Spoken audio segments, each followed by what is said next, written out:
Picture this, right in the middle of a massive, wide-open grassy plain, Manabe Hibiki is running for his absolute life, screaming his lungs out for whatever is chasing him to just stop. He is completely freaking out.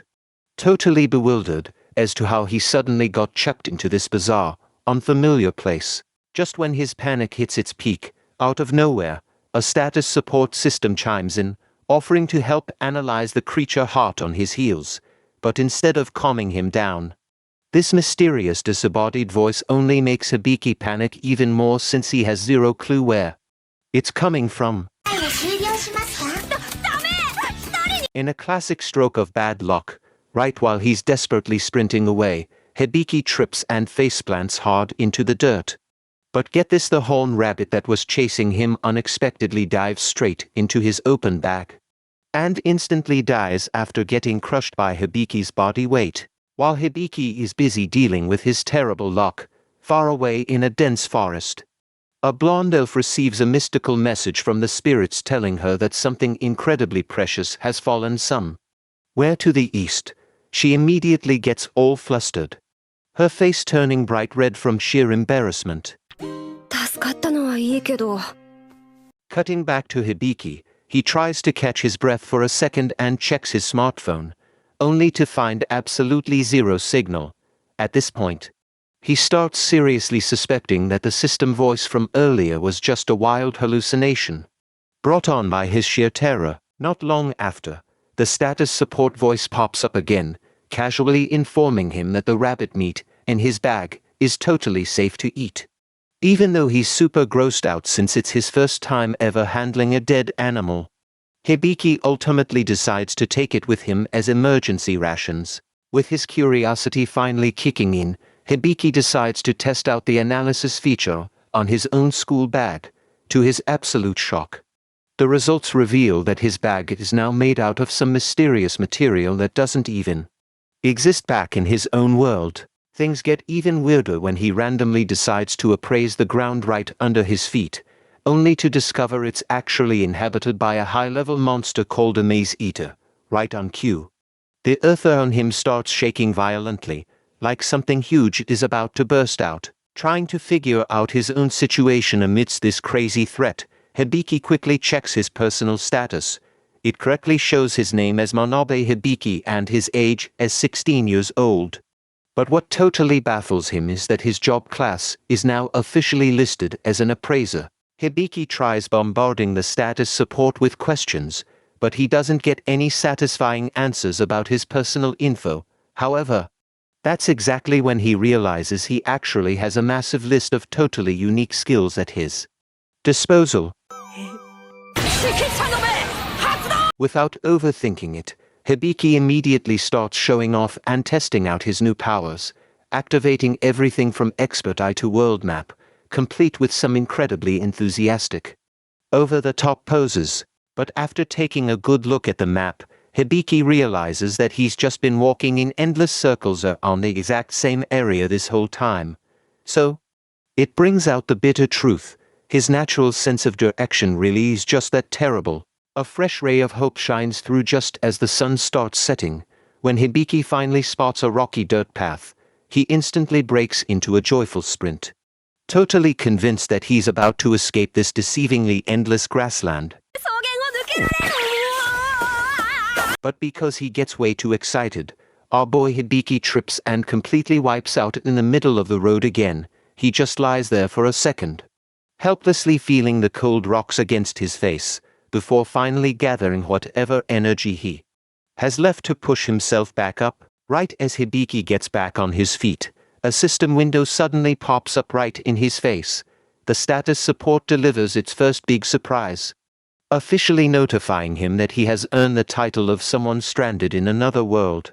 Hibiki looks super confused seeing this totally unfamiliar isekai term, but at the exact same moment, he is completely oblivious to the fact that death is literally creeping up right behind him in the form of a drooling maze-eater beast.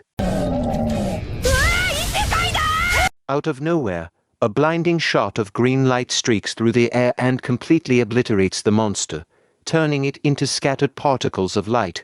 Hibiki is left standing there, absolutely stunned as the deadly threat vanishes in the blink of an eye. Super curious about where that epic attack came from, Hibiki turns around and spots a woman named Amalia Steinbart standing heroically on top of a giant boulder. Knowing she just saved his life, he immediately calls out to the bow-wielding savior.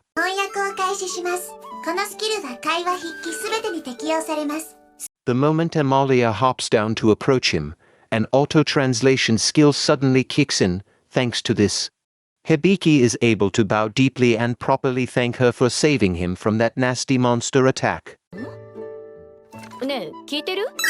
While getting a good look at his rescuer, Hibiki actually assumes that Amalia's pointy ears are just some elaborate cosplay prop. In reality, she's a genuine elf who doesn't even understand a single word of what Hibiki is saying. Amalia starts wondering what on earth a kid like Hibiki is doing out in such a ridiculously dangerous grassland. On the flip side, Hibiki, whose curiosity about this mysterious woman is piquing, decides to go ahead and use his appraisal skill on her.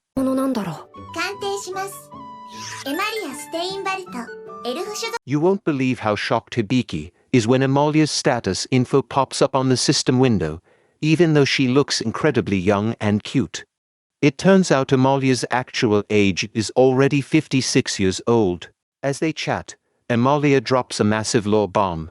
That grassy plain they just crossed was actually a disguised maze-eater beast.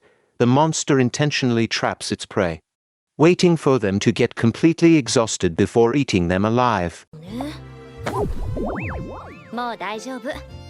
Even while getting a warm, comforting hug from her, Hibiki still manages to ask how old she thinks he is. Hilariously, Amalia guesses he's only 10 years old, even though his real age is already 16.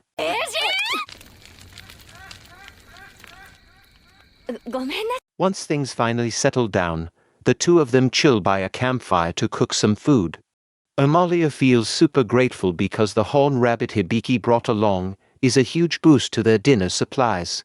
For the night, while they're sipping hot tea under the night sky, the cozy vibe instantly shatters when Hibiki hears some wild new info. He is so caught off guard that he literally does a spit take with his tea. It turns out, Amalia casually mentions that the area they are in is part of the Heibrastia kingdom. Hibiki tries to explain that he's from Japan, but Amalia admits she has absolutely never heard of a place like that in her entire life. That harsh reality check makes Hibiki 100% certain that he really has been isekai'd into another world, seeing him looking so dazed and confused.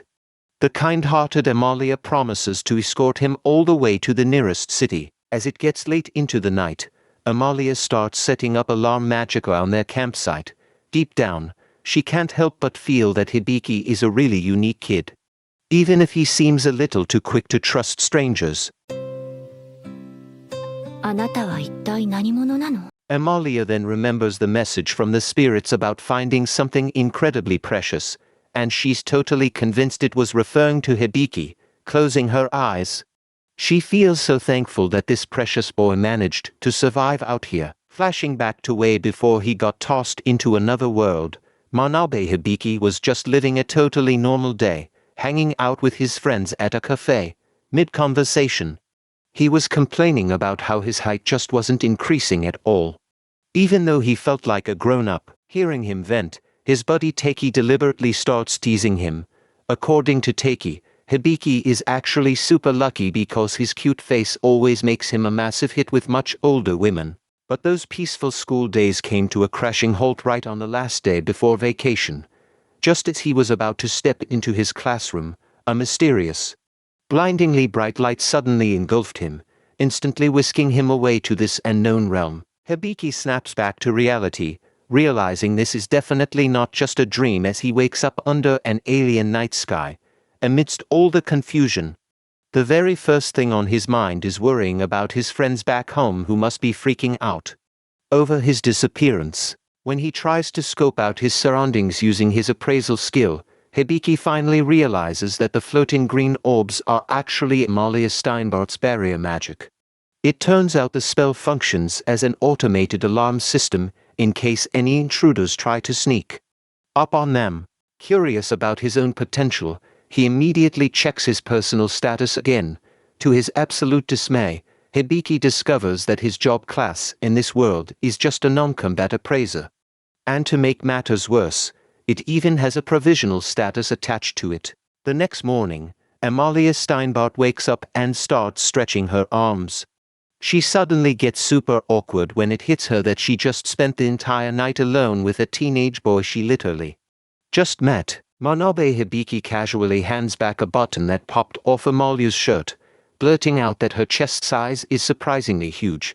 He says it with absolute innocence, genuinely just caught off guard by the observation. As a result of that way too honest comment about her chest, Hibiki instantly receives a devastating strike from Amalia, sending his body flying quite a distance straight into the trees.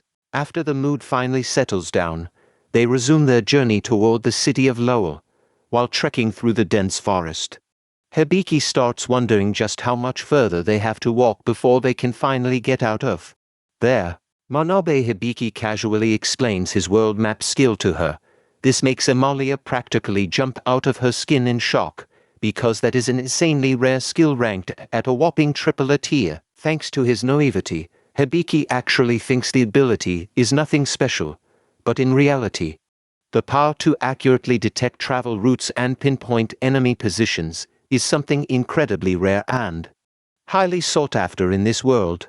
Because Hibiki is so completely oblivious to his own overpowered nature, Amalia gets incredibly exasperated with him.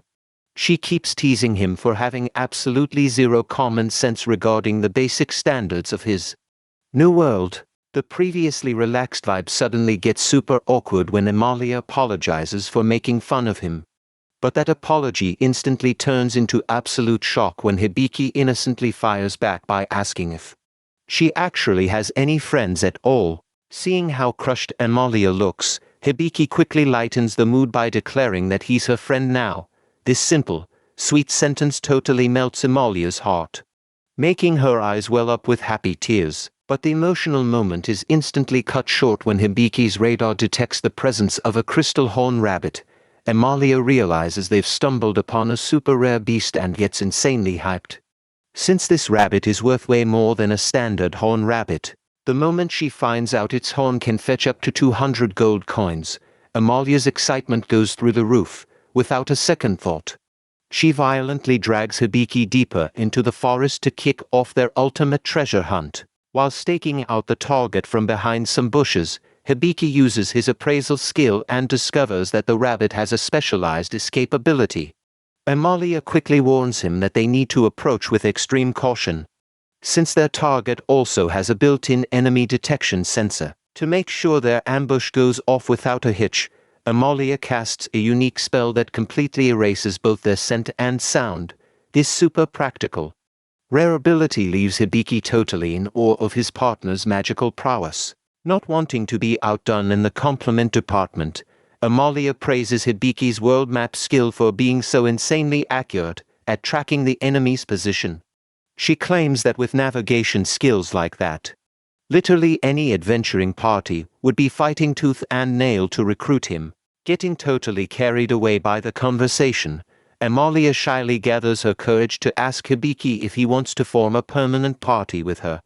Unfortunately, Hibiki doesn't hear the offer clearly, leaving Amalia completely flustered as she frantically tries to cover up her embarrassment. Failing to get the answer she wanted, Amalia is now fiercely determined to show off her hunting skills just to impress Hibiki and earn his praise.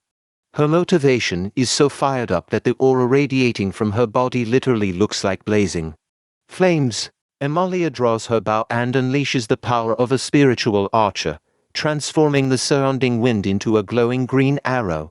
Sadly, that fully powered shot misses by a mile because the rabbit manages to teleport away at lightning speed. Amalia, who just wanted to look cool, instantly slumps over in utter despair as her ultimate attack fails miserably. Hibiki quickly breaks down the rabbit's fatal flaw.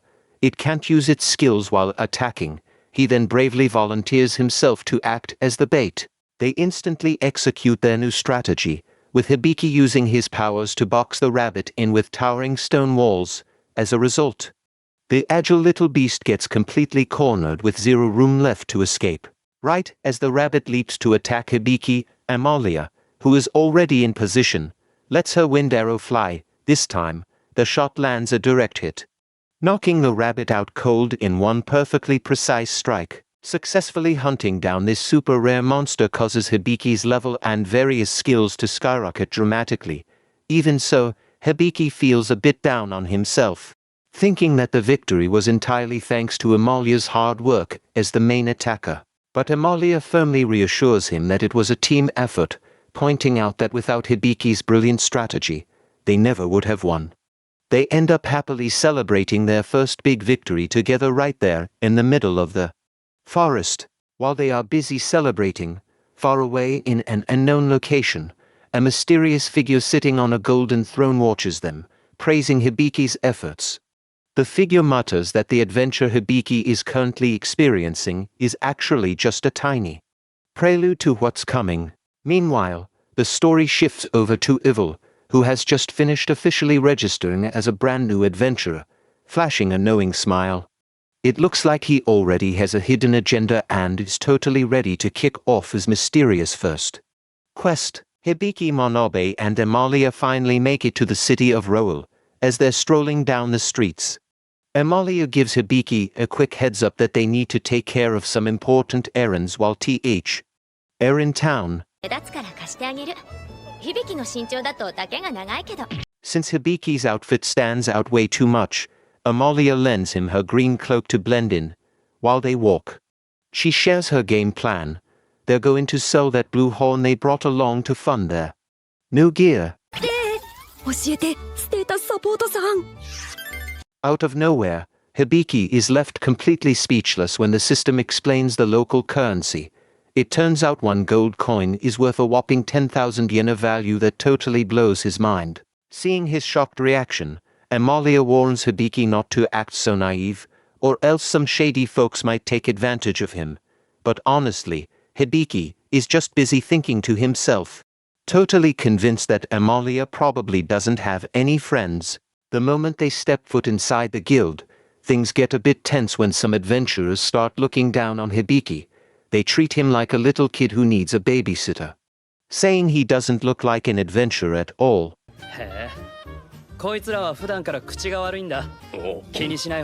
Luckily, the Silver Banner party gives Hibiki a friendly greeting before heading out. After that, Amalia quickly drags Hibiki over to meet Jewel, a super cute cat-eared guild receptionist.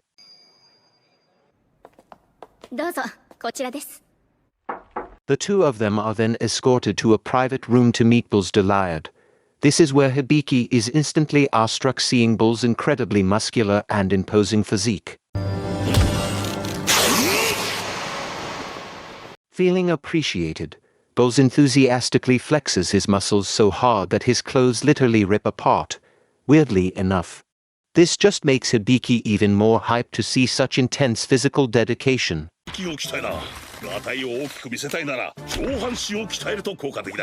Annoyed that the guys are totally geeking out over muscles, Amalia splashes them with water magic to snap them out of it and get them back on track with the item transaction. Once they dry off, the transaction finally resumes.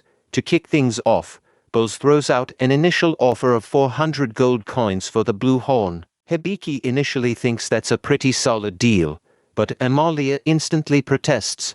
She demands a much higher price, pointing out that the horn they brought is exceptionally huge.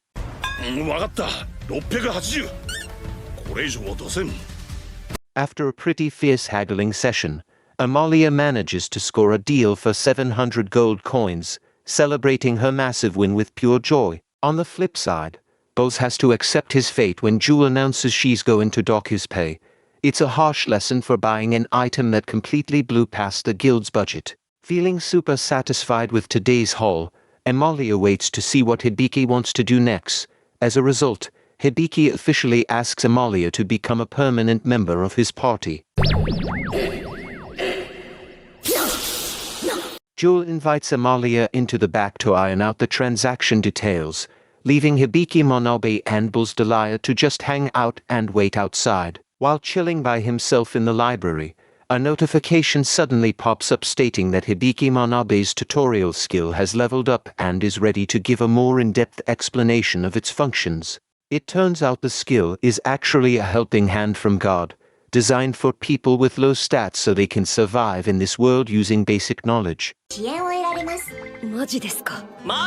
Eventually, God himself makes an appearance and warns Hibiki to stay on his toes, since he can only offer limited help through the guide system. Right as the system's support ends, Amalia comes back to meet Hibiki, but the mood shifts when Jules suddenly rushes over carrying a special assignment letter. It seems Amalia has received an urgent mission from her hometown, meaning she has to leave the city immediately and part ways with Hibiki for a while. Meanwhile, Ivel is busy searching for something inside a cave using a magic mirror, though unfortunately, the search hasn't turned up anything yet.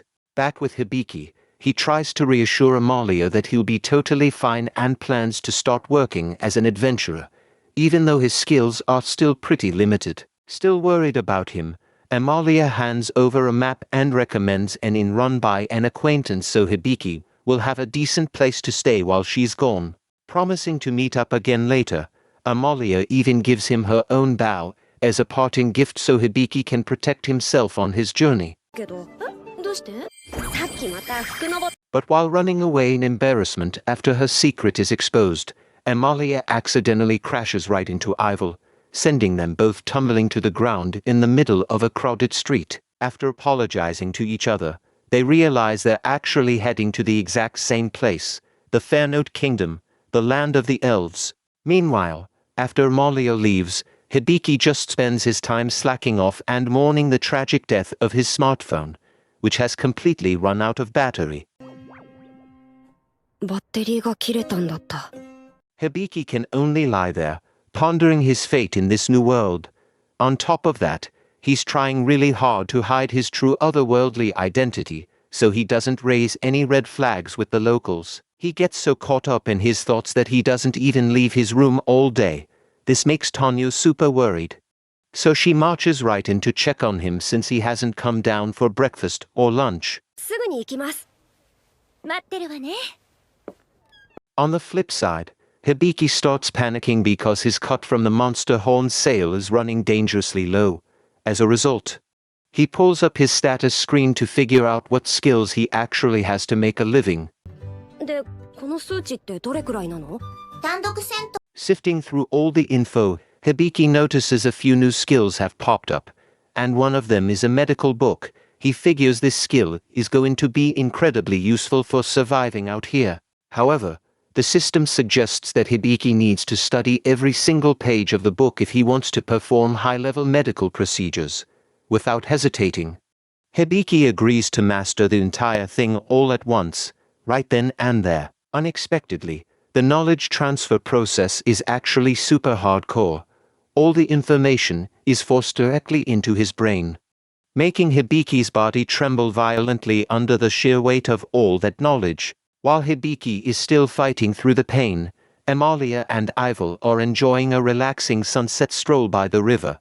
It turns out they're both chatting about Hibiki, who has been stuck on their minds all day. That chill vibe is suddenly shattered when they are caught up to by Stelia, the head maid. She immediately runs up and hugs Amalia, dramatically claiming she hasn't felt the majesty of her master's chest in 5 whole years. Once the reunion drama dies down and they introduce themselves, Ivel suddenly grabs Amalia's arm. She confidently declares that the two of them are now officially party members. A few days later, Hibiki finally finishes his intense study session.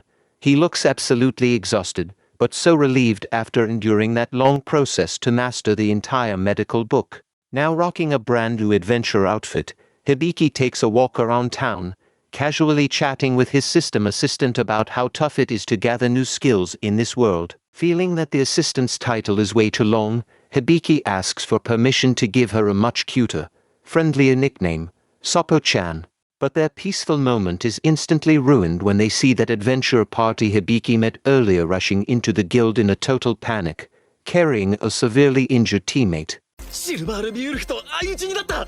The situation gets even more desperate because the guildmaster is apparently out of town. Meanwhile, the wound on the party leader's arm is absolutely gruesome and just won't stop bleeding. Seeing how critical things are, Hibiki finally gathers his courage and offers to help, even though he knows his official job class in this world is just an appraiser. The second Hibiki activates his medical scan, a terrifying fact is revealed. The highly dangerous dye of poison from a wild plant has already spread throughout the party leader's body. They only have 5 minutes left on the clock. Hibiki has to move fast to perform a total recovery, which includes the near impossible task of regrowing the missing part of his arm. Hibiki is stunned looking at Jade's severed arm. He realizes it's going to cost 650 MP to heal it, but his own mana pool is sitting at a measly 56 points. The tension skyrockets because the dye-earth poison is keeping Jade's bleeding from stopping. To make matters worse, Jewel confirms that not a single adventurer and the building knows high-tier medical magic. Out of nowhere, the system warns him that Jade only has 4 minutes left. Because of this, the system suggests using the contract skills so Hibiki can borrow MP from the people around him.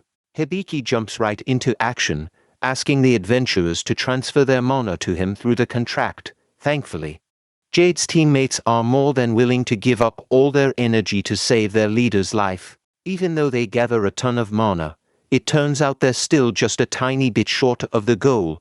Seeing this, Jewel steps up and offers the rest of her energy so the healing magic can be cast immediately. Once all the mana is finally gathered, Hibiki instantly unleashes the hyper-cure magic, which quickly neutralizes all the deadly poison inside Jade's body. Hibiki shouts as he casts the perfect healing magic, creating a massive, blinding pillar of blue light. Thanks to the power of that magic, an absolute miracle happens. Every missing part of Jade's body is fully restored, and his life is saved just in the nick of time. However, this whole crazy stunt earns Hibiki a massive scolding from Tanya. She's mad that he's always acting so recklessly to help others without even thinking about his own safety. Meanwhile, right after waking up from his rest, Hibiki is hit with a surprise system notification showing that his job level, along with his contract and translation skills, have leveled up massively. While he's still marveling at the pop-ups, Jewel comes over to thank him personally and drops the huge reveal that Jade is actually her stepbrother. Even though Jewel is incredibly grateful, Hibiki feels that this success was entirely thanks to the mana assistance from everyone in the Adventurers Guild Hall at the time. Realizing how dangerous it would be if word of this rare ability got out, Jewel immediately issues a gag order so Hibiki doesn't get exploited by greedy people looking to make a quick buck. In fact, Jewel highly suggests that Hibiki find a personal bodyguard right away, considering he's a non-combatant who now possesses medical skills that a lot of factions would kill to have. A beastman with glowing red eyes and sharp fangs is seen lurking behind the iron bars of a dark prison cell. When Hibiki arrives at the Debbie Company building, he gets this super warm welcome from the head butler, a Jerathan Debbie. But instead of getting straight to the point about Hibiki looking for a bodyguard, a Jerathan starts acting really weird and literally sniffing Hibiki's scent. Turns out, a Jerathan thinks Hibiki smells absolutely amazing, like he has this crazy magnetic charm that totally sets him apart from normal people. Because of that, the butler actually lines up a bunch of super muscular guys and offers them as gods. Hibiki instantly rejects them, though, because their vibe is just way too bizarre. The real issue is that even though these guys look physically buff, their MP is insanely low. Hibiki specifically needs a bodyguard, who is also skilled in healing magic. Seeing that none of them are a good fit, a Jerathan offers to look for other candidates, but Hibiki decides he'd rather just search the place himself. As they walk down the hallway, a Jerathan keeps hyping up Hibiki's scent, claiming he literally smells like money. This makes Hibiki so curious that he actually checks the butler's status. And guess what? A Jerathan is actually a high-level merchant with a specific skill to sniff out the scent of money. No wonder he was acting so eccentric earlier. While they're chatting, a Jerathan mentions there's technically one other option, but he really doesn't recommend them because they're considered defective and are currently homeless. Feeling a sense of kinship since he's been in a similar spot, Hibiki insists on being taken to them. Meanwhile, Ajerathan's reaction gets even more over the top, because he feels Hibiki's scent of fortune getting stronger. The moment they arrive in front of a holding cell, Hibiki is totally shocked to see Claude Obras in there, keeping a little girl named Lillian Rouge company. We find out that Claude ended up in the cell because he went on a rampage trying to protect a kid. It turns out Lillian has massive magical power, but it's incredibly hard for her to control. Even though Claude Obras rudely tells him to get lost at first, Hibiki is too intrigued. He decides to use his expert eye skill to check out their true stats. When he notices that their statuses are actually forged, Hibiki asks the dictionary system about it. That's when it hits him expert eye is actually an ultra-rare, god-tier skill. Hibiki literally complains to the heavens about being handed such an overpowered ability, but God just responds in this super chill, unapologetic way. Hibiki goes back to checking Claude Obras' status, and his jaw drops when he realizes the guy sitting in front of him is a legendary hero sitting at level 95. It doesn't stop there. Lillian Rouge is actually a sage whose magic is constantly overflowing as some kind of brutal trial given to her by God. Seeing Lillian in such a tragic state, Hibiki feels awful for her and calls God out on it again. But God basically says that this is just the standard ordeal a sage has to go through. While he's still hesitating about asking them to join him, the system suddenly pops up with a suggestion. Use the relief measure skill to completely remove their curses. Confident in his choice, Hibiki finally decides to recruit both of them. Meanwhile, Ajerathan Debbie literally passes out from pure joy because the scent of massive profit is just too overwhelming. Ajerathan Debbie starts acting ridiculously dramatic, bowing so deeply you'd think his life was on the line. This actually makes Hibiki a bit suspicious, wondering if this place is truly safe for him. The tension keeps building when they reach a forest area. Claude Obras, our wolfman, starts getting highly suspicious of why Hibiki brought him out there. But Hibiki just gives him this mysterious smile and jokes that he's going to do a lot of things to him. Right in the middle of all that suspicion, Hibiki finally clears the air, explaining that his real goal is just to heal Claude Obras. Hearing such an unexpected offer leaves everyone there completely stunned and confused. Seeing a glimmer of hope, Lillian Rouge gets super eager to help since Claude has always protected her. Even though Claude still thinks it's a trap, Lillian immediately tells him to hush because she genuinely wants to save him. However, since the healing process requires a massive amount of energy, Hibiki asks Lillian Rouge to form an MP sharing contract. Without a single second of hesitation, the little girl accepts it with complete trust. The moment the healing magic kicks in, Claude Obras is finally able to stand tall without his crutches, and Lillian Rouge immediately tackles him in a tight hug. Right in that heartwarming moment, Hibiki officially introduces himself to them. Things take a serious turn when Hibiki brings up Claude Obras' curse, thanks to his abilities. Hibiki reveals that he's known from the very start that they are actually a hero and a future great sage. Claude Obras is obviously blown away finding out that Hibiki possesses the God-given expert eye that can see absolute truth. Wasting no time, Hibiki invites Claude to try lifting his curse right then and there. Hibiki quickly activates his relief measure skill to break the shackles. Shortly after, thick purple chains appear, tightly binding Claude Obras' body, followed by a pair of giant silver scissors slowly descending from the sky. Without any mercy, the scissors snap through the energy chains, making Claude Obras scream in agony. Watching this unfold, Lillian Rouge panics hard, terrified that Claude isn't going to survive the process. Thankfully, Claude Obras survives, but Hibiki is actually a little disappointed.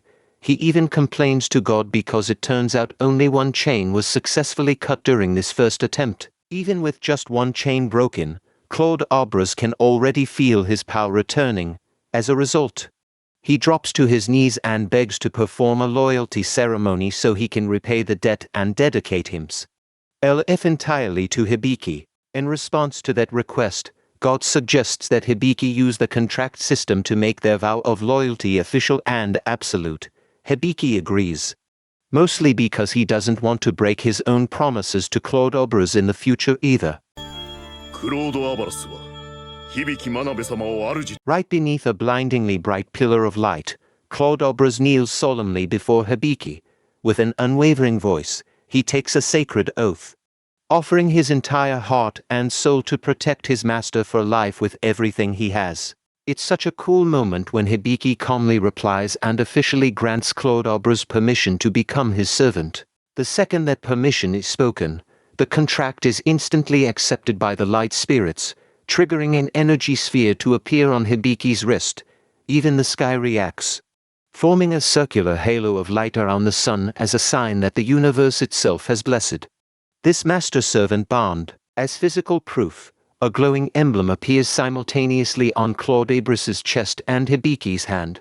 Claude then explains that the symbol is the crest of the light spirit, a permanent mark showing that his loyalty is now officially recognized by magical forces. Once the sacred ceremony wraps up, Claude asks Hibiki to just call him by his name without any formal titles.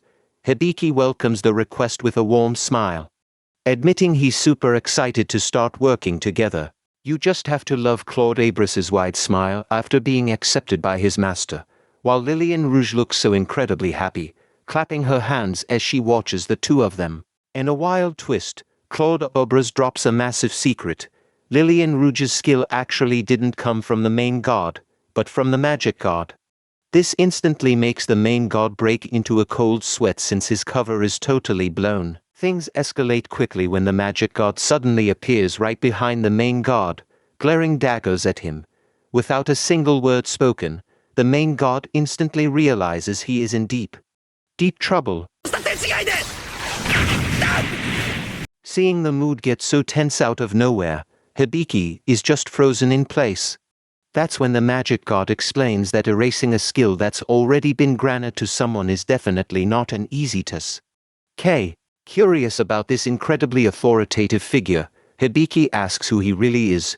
As soon as he introduces himself as the true magic god, both Claude Obras and Hibiki are absolutely floored. But there's a silver lining for them. Luckily, Hibiki has the grimoire skill, which can be used to regulate Lillian Rouge's MP and magical power so it won't endanger her anymore. With a quick wink, the magic god adds that his administration system will automatically activate every time the grimoire is used. Hearing this perfect solution, Hibiki feels so relieved and immediately expresses his gratitude. On the flip side, the main god is backed into a corner after being threatened with a trip inside the Iron Maiden. While this divine chaos is going on, Hibiki tries to reassure Claude Obras that everything is going to be just fine from here on out. Lillian Rouge looks absolutely thrilled to hear the news, and Claude Obras is even crying tears of joy. He feels that the magic god is incredibly generous, even though the situation around them is honestly still pretty chaotic. Out of nowhere, a message pops up from Soppo-chan saying that Hibiki's expert eye and tutorial skills have suddenly gone offline. This leaves Hibiki super confused, making him wonder if the main god is actually surviving his punishment. While Hibiki is scratching his head, the magic god keeps staring at the guy with a questioning look. He feels like he's seen Hibiki somewhere before, but he just can't quite put his finger on it yet. Not wanting to dwell on the confusion, Hibiki tries activating his grimoire skill just like he was instructed. As a result, a white cat named Veen pops out from a puff of smoke and cheerfully greets them. Lillian Rouge thinks Veen is so adorable that she immediately hugs the cat so tight its face turns red, watching their antics. Claude Obras just stands there in silence with an expression that's really hard to read. But slowly, Claude Obras actually starts giving off this dark aura because he's getting super jealous seeing Veen being pampered. Hibiki notices the sudden shift in the mood and wonders what on earth has gotten into Claude. To break the ice, Veen explains that she is a sacred beast created by the magic god, specifically assigned to help Hibiki. Veen clearly enjoys it when Hibiki starts gently petting her head. Patience has its limits, and Claude Obras finally explodes with envy because he hasn't even been petted by Hibiki yet. This makes Veen scream in sheer confusion at the weird behavior of the people around her. After all that chaos, the story shifts to a peaceful hot spring at night. There, Amalia is totally admiring Ival's physique, thinking she looks absolutely flawless. While chilling in the water, Ival asks Stelia about the important business her father wanted to discuss. Unfortunately, Stelia admits she wasn't given any details about what the issue actually is. Trying to cut through the awkwardness, Amalia gathers her courage and offers to wash Ival's back, but the offer gets shot down instantly. As a result, Amalia feels pretty sad, thinking the two of them still aren't really friends. Seeing this, Stelia points out that Amalia might be coming on a little too strong when approaching Ival. Even so, Amalia defends herself, saying she just wants to get closer to her teammate. To Stelia, washing someone's back doesn't magically make you best friends right away. Listening to their debate, Ival just stays quiet, deeply pondering what friendship actually means to her. Eventually, Ival softens up and offers to wash Amalia's back instead. The vibe gets warm and cozy again, topped off with a knowing wink from Stelia, who has been quietly watching their relationship develop this whole time. It turns out Claude's weapon of choice is actually a spear, not a sword like Hibiki had imagined all this time. Claude feels that a spear is way more practical since it perfectly complements his massive build. And it's not just about the weapon. He also intentionally picks the most minimal armor possible to keep his movements super agile for dodging. Plus, Claude is actually worried that if his gear is too thick, he'd just overheat way too fast in the middle of a fight. Unexpectedly, while they were browsing a shop, Lillian spotted this incredibly gorgeous new robe. But man, both Hibiki and Lillian were absolutely floored when they found out the price tag was a whopping 25 gold coins. Seeing that outrageous price did catch Claude off guard for a second, but then he actually got super pumped and shook the shopkeeper's hand, thinking it was a massive steal. Meanwhile, poor Hibiki was just standing there sweating bullets, dreading the state of his wallet. Feeling totally guilty, Lillian wanted to just cancel the purchase, but Hibiki immediately stepped in and firmly declared that her safety was worth way more than any amount of money. Hibiki's kindness actually left a huge impression on the shopkeeper, who couldn't help but praise him. Because of that, Hibiki just went all out and told Lillian to pick out a magic staff too. Even though internally he was starting to panic about their rapidly shrinking funds, Lillian was so touched by this that she finally gathered the courage to call Hibiki Oni-chan. The whole vibe got so much warmer as they laughed together, finally dropping all those stiff formalities they had been using. On the flip side, Veen wasn't about to be left out and immediately started whining for a gift too.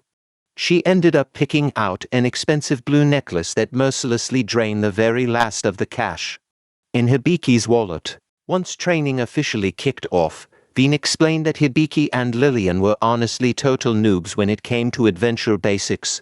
Because of that, they were absolutely required to learn magic control from scratch so they wouldn't end up being a danger to themselves. Hibiki, who was already hyped up imagining all sorts of flashy magic spells, had to swallow a pretty bitter pill, according to Veen.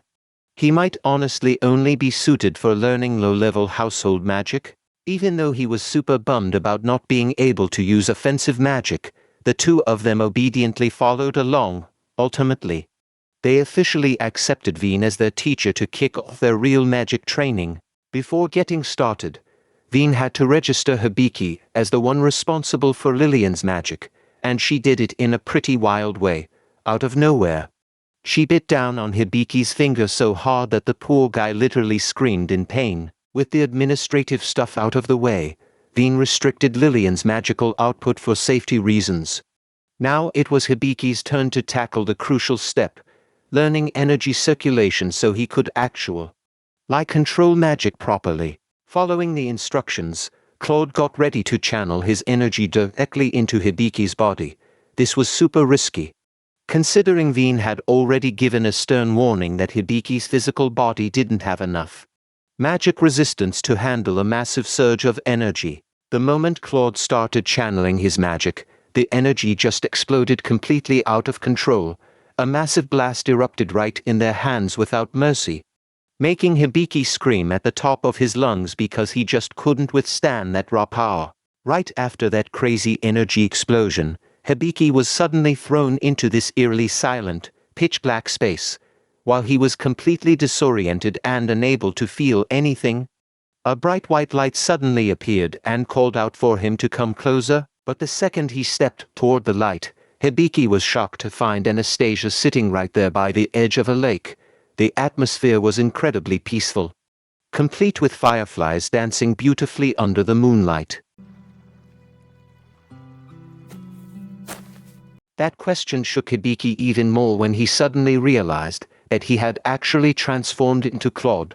It turns out, he had accidentally stumbled into experiencing a deeply personal, fragmented memory from Claude and Anastasia's past. Through these flowing memories, Hibiki could genuinely feel just how close their bond was, having been together since they were kids. To Claude, Anastasia was honestly the most beautiful elf he had ever laid eyes on in his entire life. Tragically, that gorgeous memory suddenly twisted into a bloody, tear-filled nightmare. Hibiki could actually feel the soul-crushing grief Claude experienced as he watched Anastasia die a gruesome death, each from an arrow attack on that blood-soaked night. That horrifyingly vivid vision eventually caused Hibiki to wake up from his faint, screaming hysterically. He was completely dazed for a moment, even questioning his own identity because his consciousness had sunk way too deep into Claude's memories. Sopo-chan then explained that all of this was just the after-effect of Claude's overwhelmingly massive magic flow. Once he calmed down, Hibiki's curiosity took over, and he actually started asking if there were any embarrassing secrets or funny moments of Claude caught in those memories. Trying to take his mind off that whole ordeal, Hibiki finally shifted his focus to practicing his household magic. He had to willingly grind through various daily chores while constantly triggering his magic energy just to catch the attention of the spirits. As a result, Hibiki got super fired up and tackled everything solo, hoping the spirits would agree to teach him, even though his body was getting pretty exhausted. He kept pushing himself because he knew there were zero shortcuts to mastering this kind of magic. But right when he was totally in the zone cleaning, Claude suddenly showed up to call him for dinner, only to slip and spill water everywhere. Seeing that, Hibiki spontaneously called Claude adorable, which instantly made the big guy totally flustered and embarrassed. Even with that little interruption, the training kept going until the entire hallway was sparkling clean, all thanks to Hibiki's overflowing enthusiasm. Unfortunately, up to this point, Hibiki still hadn't seen any signs that he had actually managed to master the magic. Hibiki felt incredibly proud because his hard work scrubbing the hallway really paid off. The floor was so shiny now that the hostess walking by just couldn't resist giving him some well-deserved praise. The hostess was so thrilled with Hibiki's work that she promised to give him an extra serving of food as a reward, which Hibiki instantly welcomed with a massive, joyful cheer.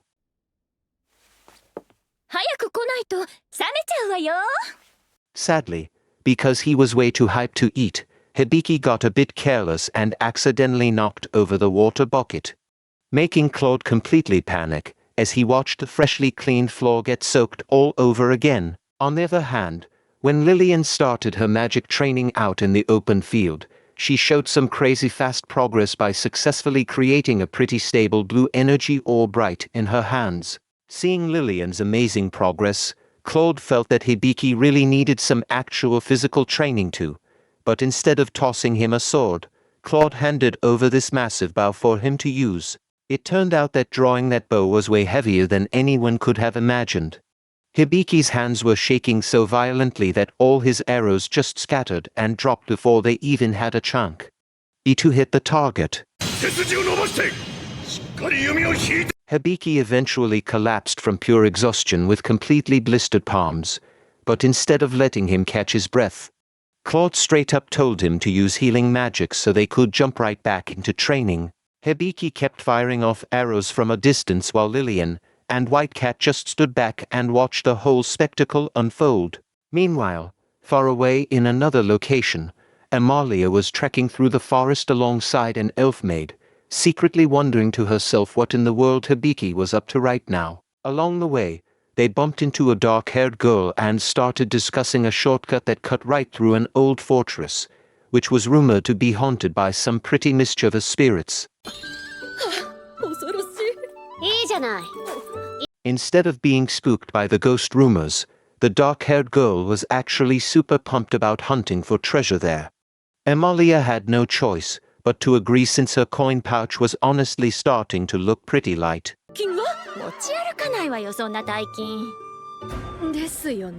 Even though she had her doubts about how safe that route was, Amalia figured they'd be totally fine as long as they stuck together, and so they bravely stepped into the dark woods. Back at the camp, Hibiki was busy whipping up dinner over the campfire. It wasn't long before Lillian eagerly trotted over, super excited to lend a helping hand. Lillian meticulously helped mix the spices and even taste-tested Hibiki's soup, which turned out to be absolutely delicious to both of them. The dinner menu this time felt incredibly special, featuring horned rabbit skewers and a vegetable mushroom soup with an aroma that was seriously mouth-watering. Lillian and Claude devoured their food and kept asking for seconds over and over again. However, that chill vibe suddenly completely vanished when Hibiki noticed something was totally off. Hibiki started interrogating them about the cleanliness of the mushrooms and the fact that the apples weren't even peeled, which instantly made Claude break into a cold sweat since he knew he was caught red-handed doing a sloppy job. Looking away in pure embarrassment, Claude finally confessed that cooking really just wasn't his strong suit, while Hibiki could only stare back at him with a look of utter defeat. Lillian was totally shocked to see the absolute mess of apple slices Claude had chopped up. As a result, the wolf hero could only hang his head in shame, sweating bullets over being exposed as a total disaster in the kitchen. Even though he completely sucked at cutting fruit, Claude tried to change the subject when Hibiki asked about dismantling monsters, brimming with confidence. Claude puffed out his chest and proudly claimed that he was an absolute expert in that department. But Hibiki just roasted Claude's cooking skills, insisting they were still downright awful, refusing to back down. Claude defended himself by claiming that all his clumsiness was actually just a side effect of the curse he was currently under. Hearing Claude promise to be way more useful once his curse is finally broken, Hibiki could only give a resigned smile. Meanwhile, White Cat, who was chilling right there, threw in a super snarky comment saying that was basically never going to happen. Hibiki was so insanely curious about the origins of this bad luck that he had to ask who actually cursed Claude in the first place. Sadly, it turns out Claude himself had no clue who the mastermind behind his transformation was. A little while later, the mood got pretty melancholic as Hibiki sat brooding by the river, just wanting to go home already. But his daydreaming was totally shattered when Sapo-chan reported that he had just unlocked a brand new skill called Bubble Wash. The hype over the new skill was abruptly cut short when Sapo-chan flashed a warning on the digital map, completely out of nowhere. A rushing boar monster was charging at full speed right toward them with crazy aggression. This was the perfect moment for Claude to prove White Cat's words and show that he truly was a hero, wasting absolutely no time. Claude dashed forward and unleashed his mastery skill to completely obliterate that wild boar in a single strike. Lillian and Hibiki were totally blown away by that display of power, but they couldn't afford to relax for too long. They had to deal with the monster's carcass ASAP so the smell of blood wouldn't attract any other predators to their spot. Relying on her water magic, Lillian quickly cast odor isolation to instantly wipe out the boar's nasty stench. Once the area felt safe again, Claude invited Hibiki to learn how to dismantle a monster, figuring it was the perfect time since They had fresh practice material right there. Instead of having a calm learning session, Hibiki got totally creeped out seeing Claude gripping that massive knife with glowing eyes.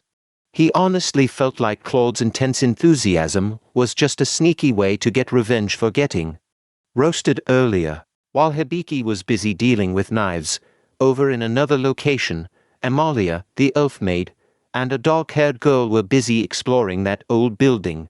They were actively combing through the ruins on top of a cliff, desperately searching for treasure. Amalia was obviously super stoked when she managed to find a pile of gold, but the vibe there suddenly got really weird. Amidst this thick purple fog, the elf maid started acting all flirty and pulled Amalia into a super tight hug. Seeing her companion acting up like that, the dark-haired girl instantly got grossed out. Without a second of hesitation, she whipped out her magic card and straight up blew up the entire building area just to clear out the restless spirits messing with their minds. Jumping back to Hibiki, the whole monster dismantling business was finally done, but instead of taking a breather, Hibiki randomly got the idea to test out his new bubble wash magic directly on Claude right then and there. Claude and Lillian thought that plan sounded dangerously close to a sketchy human experiment. Still, Hibiki stubbornly insisted on doing it, rolling up his sleeves just to see exactly how effective his brand new power really was. Who would have thought? The effect of that bubble magic was absolutely incredible. Not only did Claude come out sparkling clean, but all the fatigue in his body vanished in an instant, making him laugh out loud in pure satisfaction because he felt so incredibly refreshed. Hibiki suddenly snapped to reality and realized his wallet was getting dangerously thin. They had totally gone overboard buying way too much expensive stuff since they arrived in the city. Seeing their funds hitting critical levels, Tamari finally chimed in and suggested they hit up the guild for some quests to score some quick cash. But man, right after they officially registered their party, Hibiki's jaw completely dropped. He was staring at a mountain of quest papers, and the sheer amount of them was just absolutely insane. Claude stepped in to explain that, since they were taking low-rank quests, they actually had to grab a ton of them at once just to make decent money at a reasonable pace. While sifting through that massive pile, they actually spotted a bounty for a thief with a fluffy tail. At the time, though, Hibiki totally brushed it off, thinking it had absolutely nothing to do with them. Their adventure officially kicked off with some hunting practice out in the forest. Hibiki was super focused, trying his best to snipe a rabbit from a distance with his bow. After missing the mark a few times, he finally nailed his target. Claude was actually pretty impressed and gave him a really solid passing grade for a beginner. While Hibiki was busy grinding his archery skills, Miller and Tamari showed up carrying some Mechikachika fruit. Turns out, this fruit has a super unique feature. You can use it as a trail marker if you ever get lost. Miller was so hyped about finding the fruit that she literally screamed at the top of her lungs with pure excitement. But during their downtime, the mood shifted. Hibiki suddenly thought about his friends back in his original world and started wondering how he could find a way back home. Meanwhile, we cut to Ival camping out. He was clearly still super frustrated because, even after all this time, he hadn't found a single clue about the woman's soul he'd been desperately searching for. Even when a sweet girl named Amalia gave him a travel charm as a token of friendship, Ival just took it while totally faking his good friend persona right to her face. Back in the city, Hibiki confidently handed over their massive haul of hunted game. But instead of being impressed, the pink-haired receptionist immediately got suspicious, sensing something was off. Without missing a beat, Hibiki fiercely defended himself, completely shutting down her wild accusation that they had just bought the loot from someone else to cheat the system. Just when they thought the guild drama was over, they bumped into Bolzaniki, who had just returned from the capital. Out of nowhere, he immediately tried to drag Hibiki into some hardcore muscle training, but Claude wasn't having it. Acting as the ultimate protective knight, he immediately stepped up, firmly blocking anyone who tried to mess with Hibiki's physical conditioning. Bolzaniki was super stubborn, though, insisting that he needed to lead Hibiki up the stairs of adulthood. This sudden, weird invitation obviously left Hibiki completely freaked out. Instead of cooling down, Bolzaniki and Claude got into a massive, heated debate about muscles. They were literally yelling at each other over whose workout techniques were actually correct. The tension boiled over, and a physical duel was totally unavoidable. Bolzaniki literally ripped his own shirt off to take on Claude's spear strikes with his twin silver swords. Their brawl got completely out of hand right in the middle of the city. The locals were running for their lives in pure terror, while Hibiki just stood there, totally frozen by the chaos. Seeing Claude actually getting pushed back, Miller quickly pulled out an appraisal card to check Bolzaniki's stats and see just how overpowered this guy really was. And her hunch was spot on. It turns out Bolzaniki was a ridiculously strong level 75 paladin, effortlessly tanking every single one of Claude's counterattacks like it was nothing. The noisy brawl kept raging until the guild receptionist finally had enough. She stepped in and completely shut the duel down using her signature ice magic, Cold Cascade. But right as Claude and Bolzaniki were lying totally defeated in a frozen crater, the receptionist suddenly shrieked she just realized her wallet had been snatched. To make matters worse, when they checked their own gear, Hibiki's bag had vanished without a trace too. He and Miller immediately burst into tears, mourning their terrible luck. Based on how it went down, the receptionist guessed this was the work of that viral thief who had been making headlines lately for targeting wealthy folks in the weirdest ways. To bait the culprit, Tamari came up with a crazy, reckless plan, making Hibiki cross-dress as a gorgeous girl to lure the thief right to them. Even though he was dying of embarrassment because his makeup and outfit were way too perfect, Hibiki played along. He sat at an open-air cafe, pretending to casually order some pancakes. The sting operation was a go. Hibiki deliberately left his bag out in the open on the table, while Claude lurked in the shadows, keeping a close eye on everything around them. Suddenly, just as the pancakes were served, Claude burst out of hiding and yelled at the top of his lungs that the cafe waiter was actually the thief they were hunting. He was totally right. Hibiki's wallet vanished in the blink of an eye as the fox-eared thief bolted at lightning speed, openly laughing at how pathetic their trap was. Thank goodness Hibiki was one step ahead. He had already set up a glowing footprint trick as a backup plan, making it super easy to track exactly where the thief was running. The chase led them straight to a sketchy, hidden underground hideout, where a bunch of rough-looking guys were just chilling and playing cards. While Claude was actually busy admiring the surprisingly grand architecture of the basement, Hibiki was feeling incredibly awkward. Some lace craftsman kept flirting with him and showing off a pink handkerchief. Hibiki tried to politely brush off the flirting, but things got scary real quick. A guy with a nasty scar suddenly threatened him, and Hibiki instinctively curled up in fear, barely dodging a punch. In the middle of all that panic and surrounded by sketchy dudes, Hibiki accidentally bumped into a hooded figure. Surprise, surprise, it was Fauna, the exact target they were hunting. Realizing their prey was right there, Claude whispered for Hibiki to use his appraisal skill, and they quietly started tailing Fauna as she slipped out of the room. The intense pursuit finally ended in a cramped alleyway where Fauna was completely cornered. Gathering his courage, Hibiki stepped up and demanded she hand over everything she stole. Even though Fauna tried to play dumb, Hibiki stood his ground. He proudly declared that he was an appraiser, though he did quietly mutter to himself that he was technically still just an apprentice. Claude backed him up perfectly, confidently stating that Hibiki's appraisals never miss the mark. He told Fauna to just give up since her cover was totally blown from the start. With her back against the wall, Hibiki exposed her biggest secret. She was Fauna, a notorious bandit with an ultra-rare skill that let her shape-shift parts of her tail. Knowing her disguise was useless now, Fauna dropped the act and revealed her true form as a stunning fox girl. The transformation was so rare that even Claude was genuinely caught off guard. But just when Hibiki thought he had one, reality hit him like a truck. His whole fake wallet decoy plan was a total flop because Fauna had actually swiped his real wallet back when they crossed paths.